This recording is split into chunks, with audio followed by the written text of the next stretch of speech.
तो ये 10 मिनट की वीडियो आपका पेपर करने का तरीका इतना चेंज कर देगी। आपके पास अगर आपको क्वेश्चन नहीं आ रहा है फिर भी आप क्वेश्चन करके आओगे।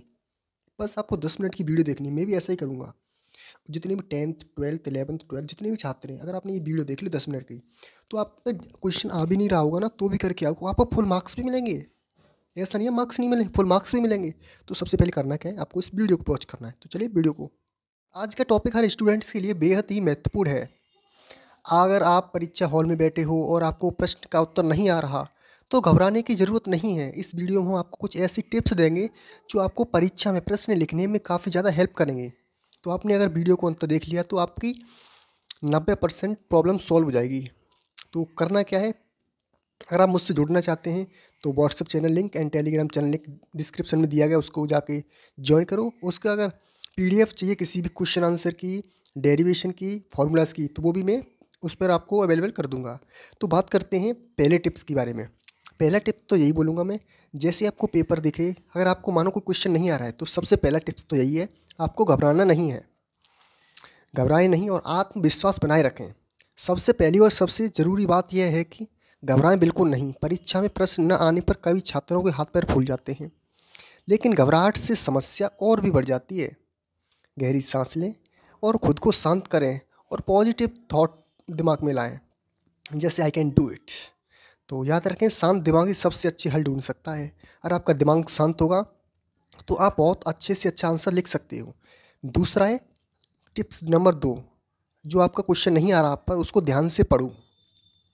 कई बार हम जल्दबाजी में ऐसे प्रश्नों को भी ठीक से नहीं सॉल्व कर सकते जो हम पे आ रहे होते हैं। जैसे कि हमने कभी कभी घबरा जाते हैं हम, तो हम पर जो आ रहा होता है ना, उसको ही हम भूल जाते हैं, उसका अर्थ हम गलत समझ लेते हैं। इसीलिए हर प्रश्न को ध्यान से पढ़ें, सोच लें कि इससे कहाँ और कैसे पढ़ा था। प्रश्न को छोटे छोटे भागों में तोड़कर समझने की कोशिश करें, इससे जवाब याद आने में आसानी होती है। तो टिप्स नंबर 3, गैस करके आंसर लिखें, अनुमान से आंसर लिखें। बात करते हैं, अगर आपको किसी प्रश्न का सीधा उत्तर नहीं आता तो घबराने की बजाय संबंधित टॉपिक के आसपास जाने जाने के लिए सोचें कि वहाँ तक हम पहुँच सकते हैं कि नहीं पहुँच सकते। ध्यान रहे, अगर आपका उत्तर विषय से जुड़ा होना चाहिए। जैसे फॉर एग्जांपल, अगर प्रश्न में पर्यावरण से संबंधित पूछा गया है तो आप उसमें के लाभ और हानियों के बचाव लिख सकते हैं। तथ्यों का उपयोग करें, जैसे तारीख, प्रमुख घटनाएं, उदाहरण लिखें। जैसे अगर आप पे कोई आंसर नहीं आ रहा है तो उसको थ्योरीबाजी ना लिखें। ये बहुत बड़ी गलती होती है। अगर आप थ्योरीबाजी लिख देते हो तो एग्जामिनर को लगेगा उसने ऊपर पढ़ा, उसके कुछ समझ में नहीं आया, तो उसका आंसर पूरा काट देगा वो।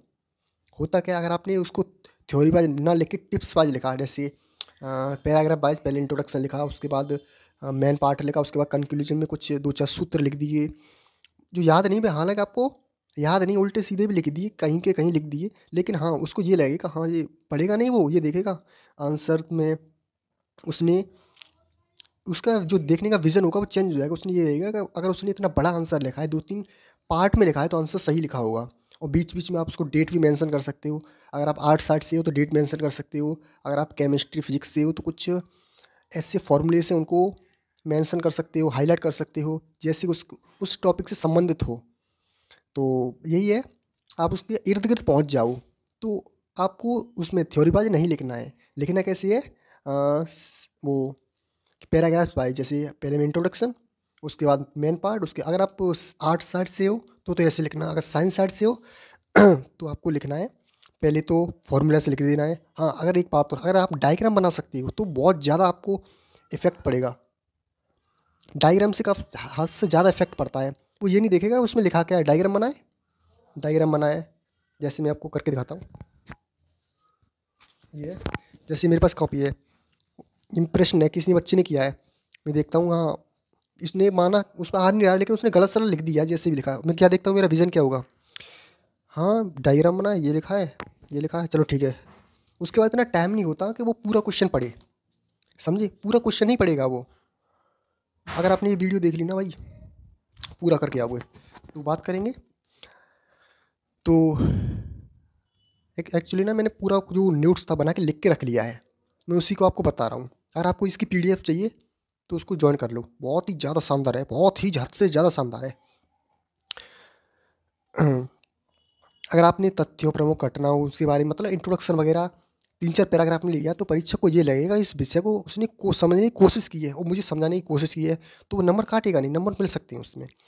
नंबर 4 टिप्स, टिप्स नंबर 4, उसमें आपको परिचय, मुख्य भाग और निष्कर्ष का फॉर्मूला अपना, ये मैंने आपको बता दिया है अभी, जस्ट आपको बताया है। और प्रश्न 5, आसान प्रश्नों से शुरू करें। जैसे कि आपकी कॉपी है, suppose that for example this is my board exam copy. जैसे उसको खोलेगा, उसको पहले लग गया, पहले खोला, उसने सोचा यार ये तो उसने पहले गलत किया है, तो उसका जो देखने का विज़न होगा वो ये लगेगा बच्चे ने कुछ कॉपी भरने की कोशिश की है, उल्टा सीधा लिखा होगा पूरे में, तो आपका सही होगा ना, उसमें भी नंबर नहीं मिलेंगे। तो यहाँ तक कोशिश ऐसी करें कि जो आप पे आ रहा है बहुत अच्छे से आ रहा है, उसे उसको पहले करें, जो जिसमें आपको डाउट है उसको बाद में करें, बस। उसके बाद टिप्स नंबर 6, उत्तर को व्यवस्थित और साफ सुथरा लिखें। व्यवस्थित का मतलब ऐसा है कि अगर आप पे प्रश्न नहीं आ रहा है तो आपको करना क्या है, गुचड़म गुचड़म नहीं करनी है, समझे? गुचड़म गुचड़म का मतलब समझती हो? ये एकदम देखना, एकदम नीट एंड क्लीन लिखना है, उल्टा सीधा नहीं लिखना। जैसे ये डेरिवेशन है कोई, ऐसे मतलब डायग्राम बाय, अगर आप पे डायग्राम नहीं, जैसे आपका कोई क्वेश्चन है अनुगमन वेग किसे कहते हैं, तो आप पे नहीं आ रहा है तो आपने ऊपर कुछ लिया अनुगमन वेग की परिभाषा ये है, उसके बाद थोड़ी थ्योरी लिख दी, वो थ्योरी नहीं पड़ेगा, और आपके नीचे फॉर्मूला लिख दिया। अगर आपको फॉर्मूला किसी का याद आ रहा है, अनुगमन वेग का संबंध याद आया है, जैसे आपको फॉर्मूला नहीं याद, सॉरी आपको डेफिनेशन नहीं याद, बट उसका आई के साथ संबंध याद है, जैसे कि I equal to N A V D, तो आपने डेफिनेशन लिख देनी है, उसके बाद नीचे लिख देना है अनुगमन वेग तथा आई में संबंध, तो वो डेरिवेशन नहीं पड़ेगा आपका, वो संबंध पड़ेगा, उसको ब्लैक पेन से हाईलाइट कर देना है, समझे? ब्लैक पेन से हाईलाइट कर देना है, जैसे आप हाईलाइट कर दोगे उसी को पढ़ लेगा। और थोड़ा सा छोटा सा डायग्राम बना दो ऐसे, ये अनुगमन वेग ऊपर, यार मैं बना के दिखाऊं, अब समझ जाओ यार। जैसे ये ऐसे लाइन खींच दो, एक्स अक्ष और वाई अक्ष, और एक्स अक्ष पे लिख देना धारा और वाई अक्ष पे लिख देना अनुगमन वेग, ऐसे सपोज ऐसे कर देना, वो आपकी डेफिनेशन नहीं पड़ेगा, फिर वो पढ़ेगा संबंध पढ़ लेगा, और नीचे उसका जो आपका डायग्राम वो पढ़ लेगा, उसमें कहेगा बच्चे को आता तो है, बेशक आपकी डेफिनेशन गलत है तो आपको पूरे नंबर देगा, समझे? इतना कोई अच्छे से नहीं बताएगा जितना मैं बता रहा हूँ। और इसमें मैंने क्या लिखा है, परीक्षा में उत्तर की प्रस्तुति बहुत मायने रखती है, इसलिए कोशिश करें कि उत्तर को पॉइंट्स में लिखें, पॉइंट्स वाइज। जैसे मैंने आपने पहले ही बता दिया है कि अगर आपने एकदम जो मोटा सा लिया डाई वो थ्योरी लिखी डाल दी, चेक नहीं करेगा वो, उसके पास टाइम नहीं है। पॉइंट्स देखो, उसने पॉइंट्स भी नहीं पढ़ेगा, मुझे देखा हाँ पॉइंट आया इसका मतलब सही लिखा होगा, तो उसको अच्छे नंबर मिलने के ज़्यादा चांस होते हैं। पॉइंट नंबर 7, आपको करना क्या, टाइम मैनेजमेंट देखना है। जो आपके प्रश्न आ रहे हैं उनको पहले पहले कर लो, उसके बाद देखो आपके पास टाइम कितना बचा है, उस टाइम को सोच सोच के लिखो। अगर आपको वहाँ ध्यान है, मानो कोई आपको 2 क्वेश्चन नहीं आ रहे, 2 क्वेश्चन में कम से कम आपका टाइम बहुत खिंच जाएगा, जिन प्रश्नों को आपको उत्तर नहीं आ रहे टाइम बहुत खिंचेगा उसमें। हाँ, तो आपको टाइम बहुत खिंचेगा, टाइम मैनेजमेंट का बहुत ज़्यादा ख्याल रखना है। परीक्षा में सही का मैंने क्या लिखा उसको आपको पढ़ के बताता हूँ। परीक्षा में समय का सही प्रबंधन करना बहुत ज़रूरी है। हर प्रश्न के लिए उचित समय निर्धारित करें और अंत में रिवीजन के लिए 10 से 15 मिनट जरूर बचाएं। ये तो आपको करना ही करना है। पेपर जमा हो उससे 10 मिनट या 15 मिनट पहले आपको बिल्कुल फ्री हो जाना है, एक भी क्वेश्चन करने का नहीं हो। उसके बाद देखते रहें क्या गलती है क्या नहीं गलती है, वो उसको आपको देखने के लिए जो पॉइंट्स आपने हाईलाइट नहीं किए उनको भी आप हाईलाइट कर देना, ठीक है। उसके बाद है, हाँ बहुत इंपॉर्टेंट, बहुत ज़्यादा इंपॉर्टेंट, बहुत ज़्यादा इंपॉर्टेंट, ग्रुपिंग मेथड का उपयोग करें। ग्रुपिंग मेथड क्या होता है मैं बताऊँ, पॉइंट्स नंबर 8, ग्रुपिंग मेथड का उपयोग करें। अगर उत्तर याद नहीं आ रहा तो ग्रुपिंग मेथड अपनाएं, यानी जो जानकारी याद आ रही है उसे छोटे छोटे बिंदुओं में बांट कर लिखें। इससे उत्तर लिखने में आसानी होगी और परीक्षा में भी समय बचेगा, और जो एग्जामिनर होगा उसका विजन ऐसा हो जाएगा कि हाँ उसने टिप्स वाइज लिखा है तो कुछ तो सही लिखा होगा, वो पढ़ेगा नहीं, उसको पढ़ेगा नहीं, बस हो जाएगा आपका काम। नंबर 9, चार्ट और डायग्राम का उपयोग करें। मैंने आपको पहले ही बता दिया है, बेशक प्रश्न का उत्तर नहीं आ रहा लेकिन उल्टा सीधा जैसा भी डायग्राम बना दो, लेकिन साफ सुथरा बनाना, मतलब उसके अंदर की जो आपको थोड़ा बहुत आ रहा है वो उसको बना दो। डायग्राम मैंने बता दिया आपको कैसे बनाना है डायग्राम, और आप चार्ट भी बना देना, भाई आपका पेपर कति टिच होगा। हाँ, प्रश्न में आपको हिंट देता है, जैसे आपका कोई क्वेश्चन है, सपोज दैट ट्रांसफार्म के ऊपर क्वेश्चन है, बड़ा क्वेश्चन है, तो आपने वो आपका ट्रांसफार्म का पूरा प्रोसेस नहीं पड़ेगा, उसके बाद इतना टाइम ही नहीं है।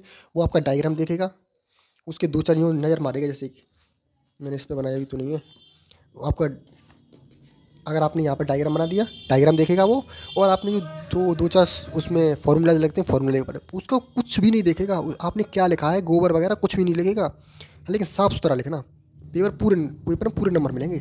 बात करते हैं सबसे आखिरी टिप्स के बारे में। सकारात्मक सोच बनाए रखिए। Positive thought is the best thought. English थोड़ी वैसी है। पॉजिटिव थॉट का मतलब क्या है? अगर आपने पहले सोच लिया यार इसका उत्तर मुझे नहीं आएगा, मैं तो आपने सोच लिया तो उसका उत्तर आपको आएगा ही नहीं। अगर आपको आना है तो सोच लो अरे यार इसका क्या है, मैं बना बना कर दूंगा, ये नहीं आ रहा बना बना कर दूंगा, इसकी नहीं ये नहीं आ रहा बना बना के डायग्राम वगैरह अच्छा करके कर दूंगा। भाई पेपर में पूरे नंबर मिलेंगे आपको बस। और सबसे लास्ट में आपको बता देता हूँ, अगर आपने इन सब चीज़ को कर लिया तो भाई आप एक एवरेज स्टूडेंट हो तो आपके 70 में मैक्सिमम मिनिमम तो 60 आ ही जाएंगे, 60 55। अगर आप एक टॉपर स्टूडेंट हो तो आपके 70 में से 68 69, और स्कूल में से पूरा सहयोग मिलेगा तो 97 98 99 100 शेयर हो जाएगा आपका। आपको करना क्या है, सबसे पहले डिस्क्रिप्शन ओपन करना है, व्हाट्सएप चैनल ज्वाइन करना है, मेरे सेकंड चैनल को भी सब्सक्राइब करना है, और क्या करना है पता है, वीडियो को लाइक करना है, चैनल को सब्सक्राइब करना है। मैं भी एक 12th का स्टूडेंट हूँ, मुझे भी तैयारी करनी है, तो मैं वीडियो में ज़्यादा एडिट नहीं करूँगा, तो करूँगा क्या, वीडियो को ऐसे अपलोड कर दूँगा। मिलते हैं नेक्स्ट वीडियो।